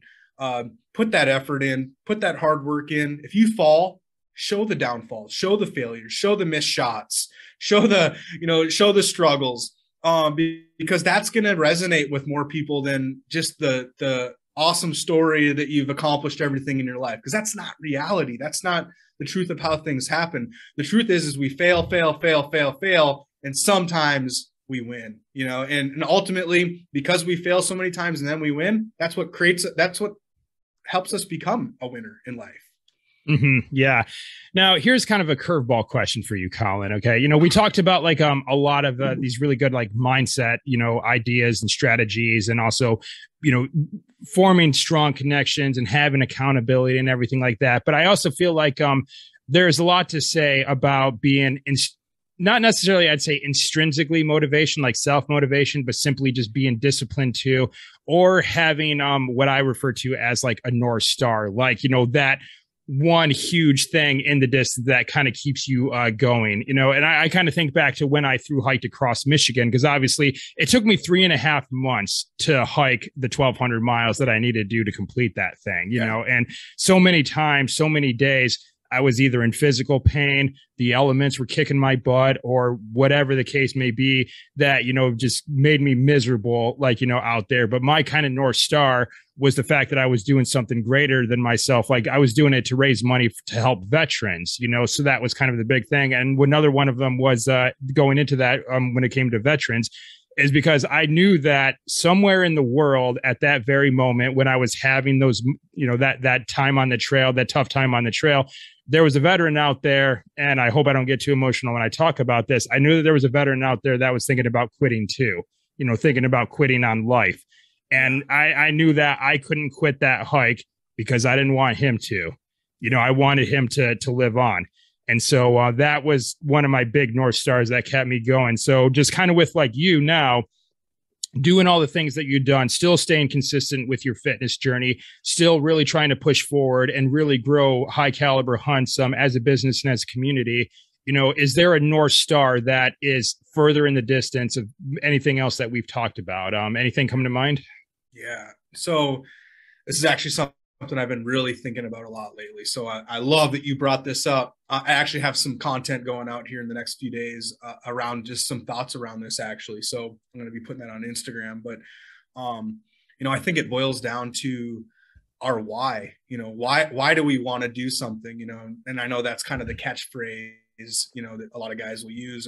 There's some different books out there written about it, but ultimately the truth is when I was 265 pounds halfway through, going through my journey of weight loss, like, the exciting times and exciting moments wore off. You know what I mean? The initial adrenaline and rush is going to wear off. And I think that's just life. Life is kind of like a race, in a sense that, there's this long journey ahead. At the start, we have all these people around us cheering us on. We have this cool new routine that we're starting. We have this new schedule that we're following. We have these new foods we're eating. This whatever that looks like for everybody else in their own life. But we're going to get to this point where that's all going to fade. That's all going to wear down. The fans aren't going to be there. Nobody's patting you on the back. Nobody's cheering you on. You're going to have to. In that moment, you're going to have to dig deep and really face yourself and face maybe some fears and face some different convictions about yourself. And you're going to have to say, you know what? I'm going to push through this. I'm going to push through this moment because I have something that I'm looking ahead at, something that I want to accomplish. And for me, like ultimately, it's being the best dad and husband I can be for my wife and for my kids. I want to be that example that in 50 years or 60 years, when I'm long gone, they look at me and say, you know what, my dad was a great man. He worked really hard. He provided for us. He taught us things. That's ultimately my goal. So that's something I get to do for the rest of my life. I get to work towards for the rest of my life. That's my North Star. Now, do I set different goals along this journey that I want to accomplish? Absolutely. You have to. But then you have to remember that that goal is not enough. You have to elevate elevate yourself, and you have to have different things around you that you elevate as well to work towards those goals. So your standards have to be, you have to raise your standards to reach those goals. And when the moments are tough and the chips aren't falling your way, those are the moments where character is built. That's the moment where you're going to become who you're going to be, is the way I like to look at it. That's who you're going to be. So when that happens, what are you going to do? What's the choice you're going to make? Josh, how are you going to get through that adversity? And that's where you're going to build character. That's where you're going to actually build something for a long-term growth that's actually going to be sustainable. I can tell you it's really tough. Those are tough moments. I face those moments on a daily basis where some days I don't want to go for a run, or some days I don't want to do the hard work and get up in the morning and maybe read some Bible passages to my kids, or pray with my family, or have dinner with my family. Those are, life is busy. Life is crazy. There's a lot going on. There's a lot of things I want to accomplish. You're going to have those moments where you struggle to do all those things. It's not going to be perfect, but you know what? You got to get back up, and you got to say, this is where my character is going to be built. This is where I'm going to become who I'm going to be. And I'm going to fight through this. I'm going to push through it. And I'm going to work towards that North Star goal. And it doesn't look like a straight line like this going up. No, it's not even close. It's hopefully, back up and then you get there, eventually. And that's the reality of how life works. And a lot of guys won't talk about that. They just try to paint this picture that it's perfect and it's this perfect line straight up and there you go. But that's not reality. That's not how things really work. So you got to find a why. You have to find something you're working towards on different levels. You have to find that big why, whether it's your family, a business goal, whatever. But I have different little goals in between all that, but ultimately it all works towards what I want to, build for my family and my legacy around that.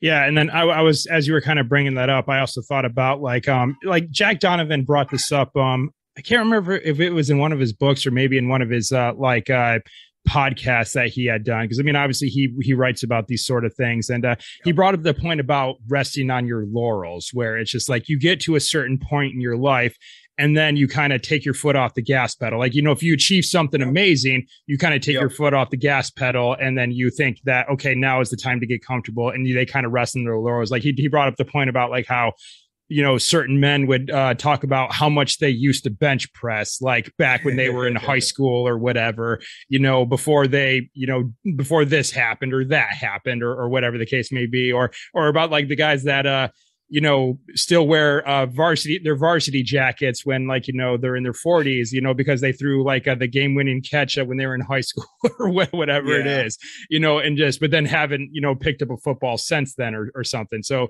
just not resting on your laurels to the point where it's just like, you don't get too comfortable after you've sustained a victory. Is what you should be really doing is you should be looking to stack wins on other wins and then just keep stacking wins from there. Because sometimes when you put your foot off the gas pedal, it's just like, well, okay, now what, kind of sort of, because I'm kind of saying this more for my own benefit here too, because, I'm wrapping up 75 hard in a few days. And then like, what am I supposed to do then? Like fall back to like where I was before 75 hard, where I wasn't, doing things on a consistent basis and just like start eating a bunch of junk food again and all that stuff like that. It's like, I grew out of that through this experience and I'm at a certain level now. I want to move up to a higher tier than where I'm at. I don't want to fall back to where I was before. I don't want to rest on having attained this victory and only just to have it, fizzle out, it's like, I want to stack some wins now that I'm working towards a win at the moment. Yeah. And I think that's why it's important to keep setting goals throughout life, obviously have that ultimate thing that you're working towards, but your little goals on that path have to align with that. You know what I mean? So, for me, I want to accomplish a half marathon. And then from that half marathon, I want to go to a full marathon. And then from there, I want to do an ultra, probably a 50. And then I'll probably go to 100. And, I have all these different, like the running thing. It's kind of weird. Like it's kind of pushed me towards some new goals of things that I never even thought I could even potentially accomplish, but I know I can accomplish them now, or I think I can. I'm going to try, but it's pushed me towards some new things, some new areas. But because I'm doing that now, it's pushing me in other areas. It's helping me get better in my routine. It's helping me spend my time, more wisely on certain things. It's helping me want to grow in my business. It's, so they all kind of work together, but you got to find what those things are in your life. And then you have to set them and actually do them. And here's the thing, you might have to put some people around you to hold you accountable to those things too.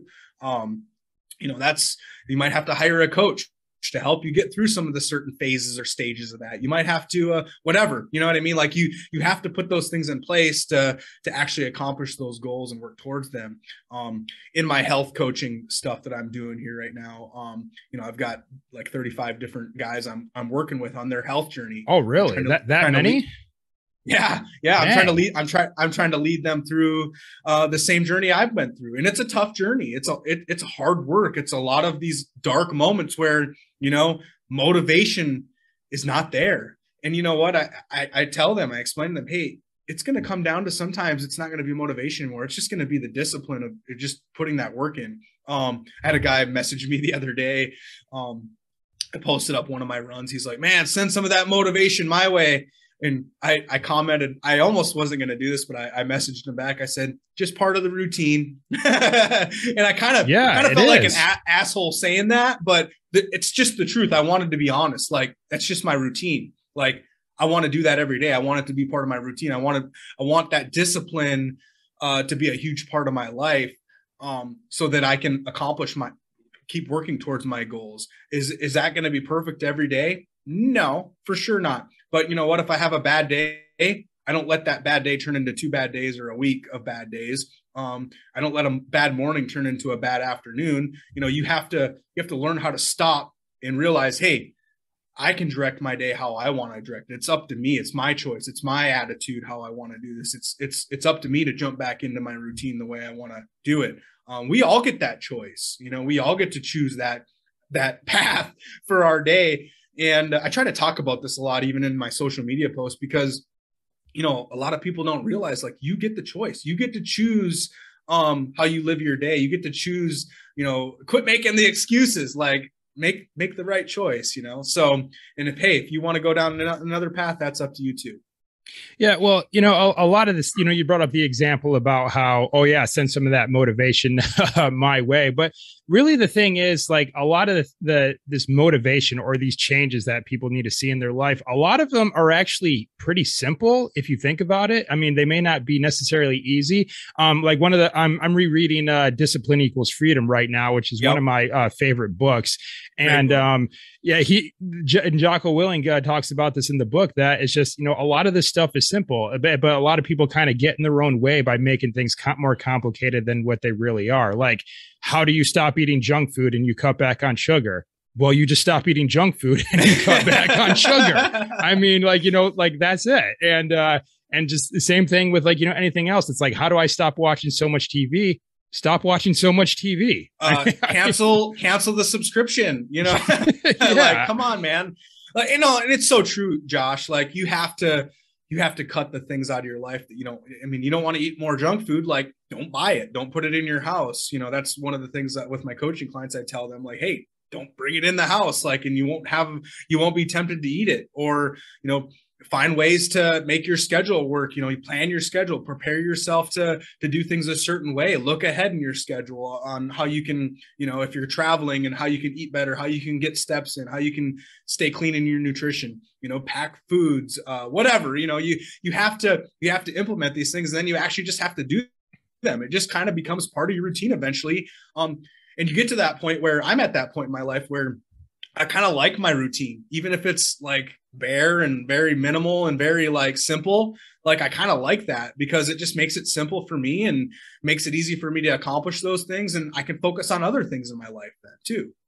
Yeah. And a lot of it does boil down to preparation, because with me doing 75 hard and also with my archaeology job, I'm traveling like a lot. And typically for many people, travel is like a routine breaker. Like, it's they find it so difficult to stay with their routines when they travel. But, it's just like, I mean, if I have to wait like, an hour and a half to 2 hours for a flight, well, what am I doing? It's just I could easily read 10 pages from a book, waiting Simple. that long. Or, what I like to do is my carry-on is my Go Ruck GR2 that Yep. that because it's a perfect size for carry-on and plane. And I just put that on my pack and I just do kind of sort of a quasi ruck like through the airport. And like a lot of the airports I go to like these small towns in kind of the middle of nowhere, it's like the airport is not that big. Like they may have like one cafe where you can buy a sandwich, like they're that small. And there's people in there sitting around waiting for their flights and they just see me looking at me weird. I'm just like pacing back and forth. And so like one of my coworkers said this to me the other day. He just says like, okay, he's either exercising or he's facing something really deep and heavy right now and he's contemplating, or he's trying to sort something in his head, or both. Yeah. But really, I'm just like, well, what else should I really do? Do I just want to like sit there and just like, scroll through like my phone for like the next like hour and a half? It's like, no, I'm going to try to, stay consistent and get things done. And so, I just did a 45-minute quasi ruck march, like through the airport, just because I wanted to stay consistent. I didn't want, I didn't want this travel thing, this travel day to be an excuse to fall off the wagon when I didn't have to, and it's the same thing too. It's like, a lot of people say like, well, there was no healthy foods like available for me in the airport. Well, I literally just fasted. I mean, despite what many people might think is like, you're not going to die if you miss a couple of meals. It's just like like physiologically humans can go like up to 3 weeks without food. It's just like, but a lot of people are conditioned just to eat at certain times of the day. That's more of a societal thing rather than a physiological thing. So I just fasted because the stuff that they were serving at this small cafe wasn't really quite fall into like the diet that I set for myself to do 75 hard. I've been doing predominantly like an animal-based type of diet, similar to what like Kyle kind of gave me this idea, doing like just like animal-based stuff and then fruit. And that's kind of been it. And so that's morally what I've centered around. And so, but I was prepared for that. I was prepared to do that when I was waiting in the airport. And that's really what it boils down to. And if sometimes that may mean, getting up a little bit earlier during your workday to, go get in your morning walk or your morning run, or, some even jujitsu academies have like 6 a.m. classes, for busy people too. So there's ways to get out there and do these things, but you kind of got to just like, make that a priority, and you got to make those preparations to, get those things in. You got to make it a priority, and then you've got to get out of your comfort zone a little bit. And there's nothing wrong. I think we live in this world today where so many people are like, at the first sign of being a little bit uncomfortable, like they just stop or just quit, or it's like, come on, like push through that a little bit. Like you might be hungry for a few hours, but you're going to have another meal in 5 or 6 hours after that flight or whatever. Like it's really not that big of a deal. Go drink some water. Go for a little hike, use this as an opportunity to kind of, to fast and then stay on your plan when you get, where you can eat the right kind of food that you need to eat, or, use that moment as an opportunity to get a bunch of steps in and listen to a fulfilling podcast that's going to help you level up and grow and get better. I think once you get to that point in your life where you start doing those things, man, so much growth and opportunity happens for all of us. When I've gotten to that point, over the last couple of years, like, things really started opening up for me. Opportunities started opening up. My level of being able to get better and grow and just level up in my life, like, has just skyrocketed. It's crazy because I'm not wasting time. I'm like using these moments, these different moments to like improve myself and get better, answer more emails or whatever. You know what I mean? Read a book, or like we waste so much time. We make so many excuses that it's kind of sad, actually. And when we have a lot more time in the day than we realize, and we can get so much more done, but we have to take ownership. We have to take ownership over that ultimately. Just kind of going back, you were talking about, reading Extreme Ownership, like what a great book. Another good book that I just I'm finishing up right now is The Comfort Crisis by Michael Easter. Have you read that yet? Yeah, I have. That's a good one right there. Well, I downloaded that, to listen to it during my through hike, and it was actually very fitting for what I was doing for my through hike. So perfect, man. Yeah, amazing. Like, yeah, you're going through your through hike and you're listening to The Comfort Crisis, and you're thinking, man, I better not be a little bitch. I better get through this. You know what I mean? I got to get out of my comfort zone, which I am already. But I just love what he talks about in that, about how, like at the first sign of comfort, like, or the first sign of getting a little uncomfortable, we all quit and stop. And it's like, man, just get a little uncomfortable and push through it. And, at the other side of it, you're going to feel so much more accomplished. Mm-hmm. Yeah. Well, you just made me think of a wild story that he shared. He talked about the Maasai tribe in Eastern Africa, talking about how the rite of passage for young men there is to literally go kill a lion. And I'm not talking like sneak up on the lion while it's sleeping and, try to put a spear through it, like run, like charging at it, banging on like a drum or ringing a bell to get its attention, to rile it up, and then face it in Mortal Kombat. And when I hear stories like that, and I'm like, so these guys are going out there to fight lions as rite of passage, and I'm having a hard time getting myself to the gym today. So yeah, exactly.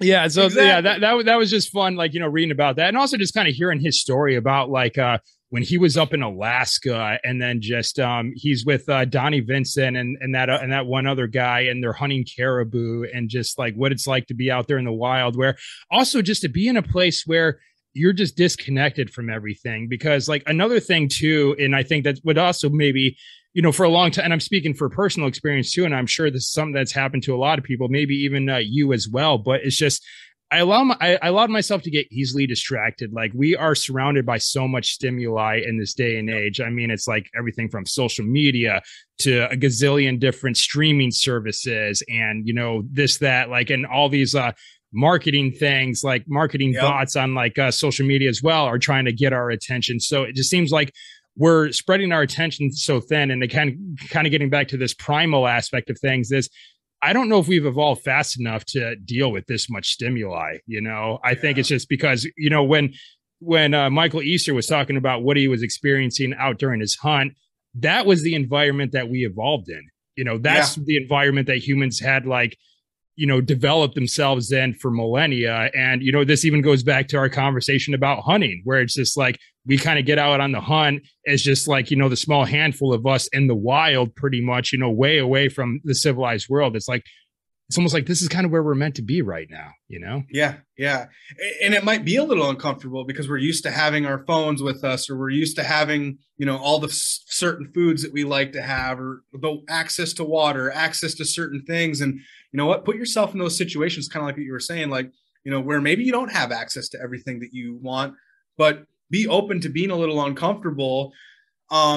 And see what happens, and you'll realize, like, man, you start to like open your mind to new opportunities and new things. I think, weren't they talking about at one point, like, they were so bored sitting around camp that they started to read the labels on their food, and they were trying to find misspellings and different things like that. And like, he actually thought that was kind of cool. Like, in the moment, like, man, we're so bored that this is what we're doing. But then in a sense, it's like, it made me think deeper on things. It made me open up to, new things in life, and maybe like having deeper conversation while I'm there in hunting camp or whatever, and not always having to have access to the internet or the phone, or because I think they only had satellite phones and stuff like that when they were out there. Right. And so there's so much to be said for that, man. Like, just get uncomfortable and enjoy that opportunity to be uncomfortable, and use that as an opportunity to grow. But also, the simple life is okay too. You don't always have to be stimulated. You don't always have to have, all these little instruments and tools and things. Like the simple routine. I think they say that like the most successful men or most successful people have a simple routine where they follow like the same 4 or 5 things every day. They wear the same thing every day. They go work out every day. They eat the same things every day. They spend the same amount of time with their family every day. Some of those different things, I don't know exactly what they all are, but some of the most successful people in life that experience the most joy in their life, they say that they have these different simple routines that they follow. And I think I just look at my own life and I'm like, man, we try to do all these different things during the day when, actually just having a simple routine where we maybe go for a run every day. We have our meals at a couple, maybe we have a couple meals a day and we eat our foods during then. Maybe we just wear some of the same simple stuff every day. We spend this certain amount of time with our family every day and put our phone away. Like there's nothing wrong with that. That's a good thing, to have more of a simple life and let that discipline be more of a freeing routine for you.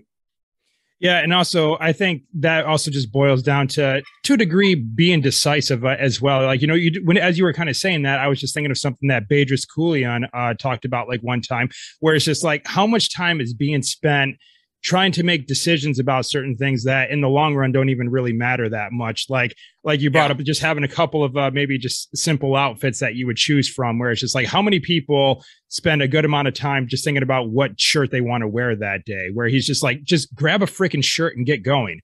Or it's just kind of like, and sometimes I may not be like the funnest person to, go to invite out to a group dinner, because sometimes I kind of get a little bit frustrated where no one will make a decision about where we're actually going to go to eat, and then it's like, we're all hungry and we're like, come on, like just, and then I almost have to bum and I'm like, hey, how about we're going to go to this restaurant. We're going to meet at this time.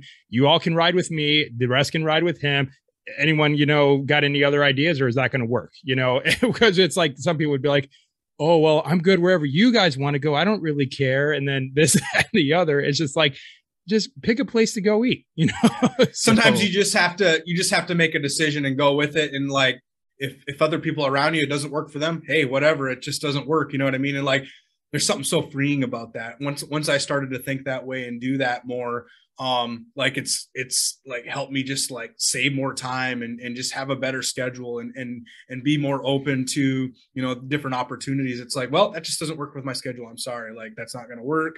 Or, hey, boom, let's do it. We're there. We're going to do that, whatever. You just save all that thought and all that time that you're wasting really, on those different things. And man, that's so true. Like I'm at, so many people do that, like whether it's food or whether it's their clothes or, all these different things they want to buy or, it's come on, like, just don't do it. Just make a decision. Yeah. And it's even got like furthermore. So just even with like, just distractions that we're seeking for ourselves anyway. Like, I mean, and again, I've fallen guilty of this as well. So don't anyone just jump down my throat from what I'm about to say, but it's just like, how much time is spent like scrolling through like one of your streaming services, actually just trying to decide what show to watch. Yeah. I mean, it's just like, you probably spend more time deciding what show to watch versus actually watching show it once you actually finally pick something, like, because again, it's just like, yeah, we're so inundated with like all these choices that, frankly are luxuries and everything like that at the end of the day, we really don't need, it's just like, I mean, I'm really not like subscribed to any like, streaming service, like, myself. I mean, I have shows that I watch, like, if the situation rises, like if I'm at my brother's place and, he has some of these things. Yeah.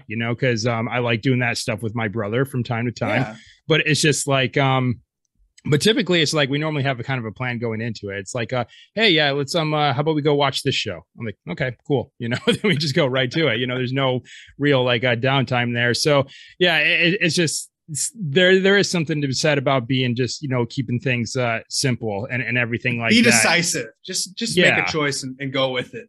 Yeah. Well, and then like when it comes to like a lot of those things too, they do require like a lot of maintenance to have like all those things, it's like, you gotta have a subscription, you gotta pay for the subscription, or, yeah, you can get yourself a really, really, nice car, but it's going to probably cost more to maintain it, or the insurance is going to be higher, where it's just like, you might be a little bit more better off having like, a car that may not be quite as good, but might be easier to maintain, that still gets you to point A to point B, whatever that looks like, it's just, I find that, simplifying life a little bit more does kind of take the stress out of a lot of things just as well too. So yeah, for sure. All right, man. Well, cool. Well, Collin, we've been talking for almost going on like 2 hours here. But before we kind of start wrapping things up, I mean, you did kind of fill us in a little bit as to where you kind of see high caliber hunts going. But let's just kind of talk about like the remainder of 2022. I mean, we're looking at kind of like early to mid September release for this episode. So what do you kind of got planned to close out the year? Yeah, kind of like I said before, I've got like a gator hunt coming up. I've got a deer hunt coming up, a couple different camps. Those are probably not going to be in the works for most people that listen to this one. But coming into December, I think we're going to do a couple high caliber hunting camps then. And also if anybody's ever interested in going on a thermal hog hunt, we can line up private hunts for those. I don't have any dates on the board right now, but I can always align those for people who are interested in that. We also do some bow fishing trips as well, all through Texas. So those are things that always can be aligned. I've actually started doing more of these as I put my brand out there, put the company out there. I get a lot more people that are like just hitting me up and saying, hey, I want to take my group of guys at the company out for a hunt. Can we align something for that? So if anybody's interested in that, definitely we do have private hunts that we'll put together for you, private group hunts. So those are always on the board. I've got some open dates for that, but I'm also putting some group hunt dates together where it's more focused on the connection and the networking and just those kinds of things as well. I've actually had some requests for a father-son type hunt. So that's something I'm thinking about doing where that'd be cool. I think that'd be really cool too. Like a couple different ways I want to do that, whether it's like an initiation hunt where it's like a 10 to 15-year-old boy out with his dad or with a mentor. And then another one would be just like even a father-son hunt where it's an older father with his, son, maybe who's in his 30s or 40s or something like that as well. So I've had that requested. I get a lot of these different requests. So there are a lot of different things on the table, but if somebody has something that they want to they want to do as far as a hunt, it's something they're interested in, just reach out to me. You can go to highcaliberhunts.com and reach out to me there, and we can get on a phone call and talk about it. Otherwise, just stay in tune with my Instagram page. Stay in tune with my personal Instagram page as well. I know you'll probably put those in the show notes. Mm-hmm. So just stay in tune with me there. And ultimately, I just love staying connected with guys who are on this path of self-improvement, growth. And if there's anything I can do to help anybody who listens to this, please just reach out and let's stay connected. Absolutely. And yes, I will be dropping links in the show notes to, all your stuff that you just mentioned. And also, like I said, just kind of giving a personal review. It's like I really had a great time coming out and hunting with you, Collin, over Memorial Day. I mean, obviously very excited that I got a successful kill that night and was able to bring home the bacon, literally speaking. Yeah. But yeah, it's awesome. Just like, well, just the way that it was just it was set up so well that, yeah, I mean, literally all I brought with me was just, a carry-on bag, and that was it. Carry-on bag and a good attitude, more than anything. Exactly. And that's the kind of the way I like it with those thermal hunts. I know there's a lot of guys out there that don't want to, maybe they don't have a nice rifle, or maybe they don't want to bring a rifle. They don't have all the equipment and stuff. So we keep it simple. We have all the rifles set up and ready to go. We have the thermals. We have all the equipment. We provide drinks and different, obviously we got our Jocko drinks that we provide for everybody. The new flavors are coming, or the new updated flavors are coming out. So I saw that. Yeah. I need to jump on that soon. Dude, they are really good, man. They're really, really good. Like I liked the original flavors, but the other ones are like even better. They're like Jocko soda, man. It's kind of crazy. Oh, sweet. So I'm pretty pumped. I'm actually going out to Maine next week, or in 2 weeks now. I'm going out there for the immersion camp, the Origin Immersion Jiu-Jitsu nice. Camp. So I'll be out there drinking Jocko goes, hanging out with Jocko for a week doing some jiu-jitsu, man. I'm pretty excited about that. But yeah, man, we just try to keep things simple for everybody. And really like you said earlier, like we talked about, like we try to have those deeper conversations. So, if there's different things and you want to be around, you want to get yourself around other guys that are high level guys and actually build deeper relationships, come on a high caliber hunt. Cause that's what you're going to find with my hunts. All right. Outstanding, brother. All right. Well, we covered a lot in this episode, and we covered a lot of great information today. But of course, as we've also talked about, is that ideas, information, conversations, they can take us only so far. we ourselves actually have to follow it up with action if we really want to go out and accomplish great things in our lives. So with that, I'm going to ask you to issue a challenge to our listeners today. And that would be, what challenge would you issue to our listeners for them to go out there and start living a more adventurous life? Ooh, man, my challenge to you is, if you're not a hunter and you have never went hunting, to reach out to me, send me a message, and let's get you booked up for a hunt. It's kind of selfish, I know, but seriously, like if you're seriously interested in hunting and you want to start to learn how to do it, just hit me up, reach out to me. We'll start talking about how you can prepare, how you can get trained up. Maybe you can go get your hunter safety certification, and then we can get you out on a hunt. I think that would be a really, really cool thing. Not only is that going to open you up to the opportunity that hunting has for you, to provide for your family, but you're going to learn a skill and something that you can teach your kids and your family and the people around you that they can use for the rest of their lives as well. So, okay. And like I said, just scroll down in the show notes, links right there. Go check it out. Selfish plug. I'm sorry. Yeah. There we go. Hashtag selfish plug. Yeah, for sure. So, all right, brother. Well, what I have for you next is my final three. These are three fun questions that all of my guests get asked at the end of the show. So of course you're going to get asked these as well. And the first of those questions is, what is your favorite place that you've been to so far? As far as just anywhere in the world? Anywhere in the world. I mean, I guess it could be as big as a country to as small as a town, or even to a single direct spot. It's just your favorite place that you've been to so far. Man, that's a good question. That's a tough one, man. I haven't traveled overseas a bunch, but I did get to spend some time in Normandy, France, and that was pretty cool. That was a pretty cool little adventure. So I did enjoy that. We stayed at a castle when I was there and got to, see some different things and the countryside there. It was really cool. Man, I can't, that's like one of the coolest places I've ever been. Honestly, I actually like to travel. I've traveled within the States a lot. Maine is a great place. I've spent a lot of time in Montana. Obviously being from Minnesota, up in the Northwoods of Minnesota is awesome, pristine. We've got my family's got an off-grid cabin there. So we've spent some time there over the years. It's a lot of fun, man. I really don't have one. I mean, that was a pretty cool trip when I went out to France, for sure. I'd like to visit some more. I'd like to visit Ireland. I'd like to visit, some more European countries for sure though. Gotcha. Okay. Yeah. Well, maybe Africa. Well, you've been to Africa. Yeah.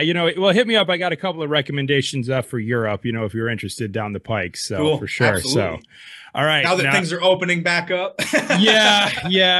Definitely. And, cause I actually, I went to England last year, because I lived in England for a year to go to grad school, and I went back to revisit the place last year, and it was just not the same country that I remembered, because it seems like with all the regulations, it's like I felt like I was walking on eggshells around there, and so I couldn't say I enjoyed as much, but I think it might be different now that we're a year later. So yeah, who knows? Maybe. So I think I could have some good suggestions for you after all then. So heck yeah, love it, man. All right, and the next question: what is one thing on your bucket list that you have yet to do?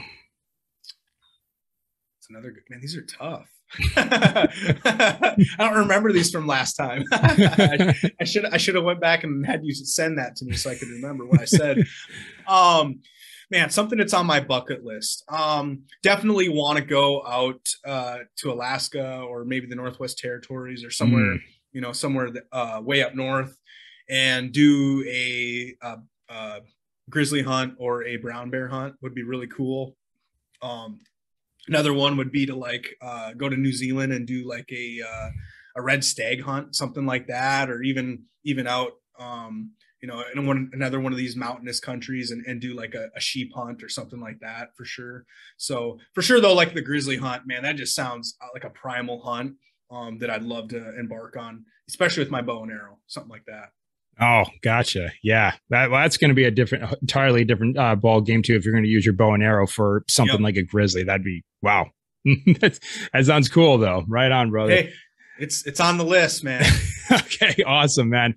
And speaking of animals, that's actually what the last question entails. And that is, what is your favorite animal, and have you seen this animal in the wild?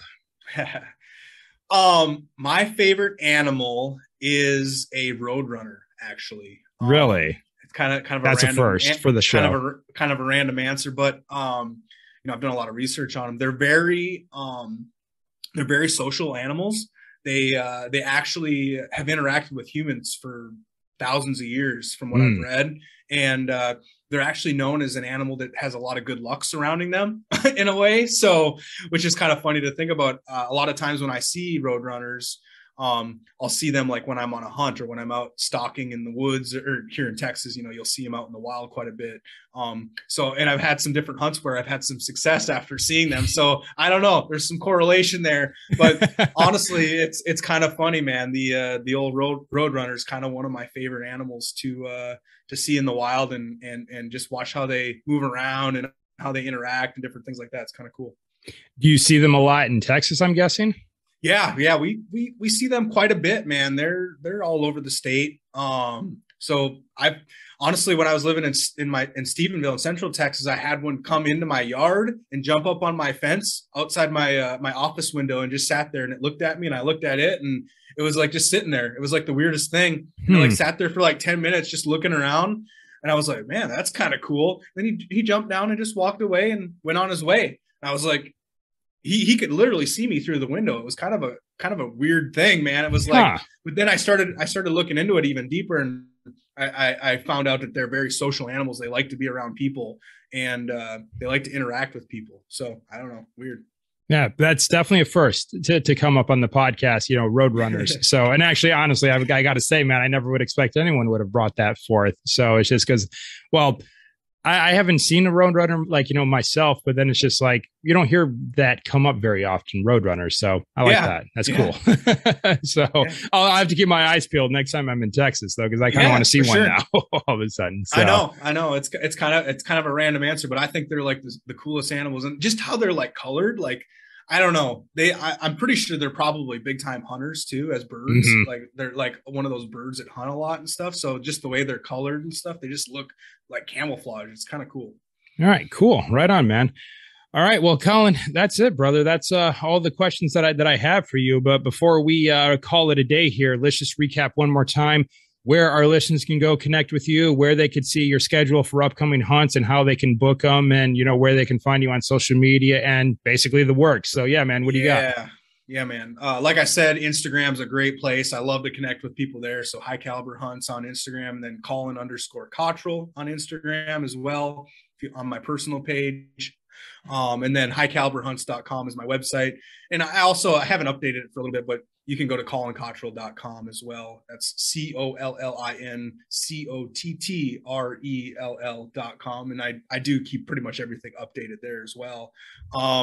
Yeah, man, just reach out. Like I said, I love to connect with people on a personal level and get to know them. And so if you ever have any questions about health, nutrition, fitness, leveling up in life, hunting, anything, running, I'm not that I'm a great runner or anything, but whatever, anything you got, I love to talk about it and get to know people. So all right, right on, brother. And like I said, all those will be linked up in the show notes, so listeners can go and find them there. Well, Collin, man, I was really great to have you on the show and to talk with you again, man. I've, it's been great to kind of walk this path with you as we both go out and try to do amazing things in our lives. And, it's just been great to hunt alongside you too. And I'm actually, I'm leaving Louisiana in a couple of days to head home to Michigan. So I'm excited to, get back in the freezer and pull out some meat and whip it up. It's been kind of hard. It's just like, man, I got all of this meat in my freezer and here I am, hundreds of miles away from it right now. So I'm excited to get back to it. So, but yeah, man, I just appreciate you and how you're showing up in the world, man. And just thanks a lot for joining me on the show today. Yeah, man. Thanks again for having me on, Josh. I always look forward to, getting to chat with you, man, and look forward to getting on another hunt with you here in the near future. Absolutely. Right on, brother.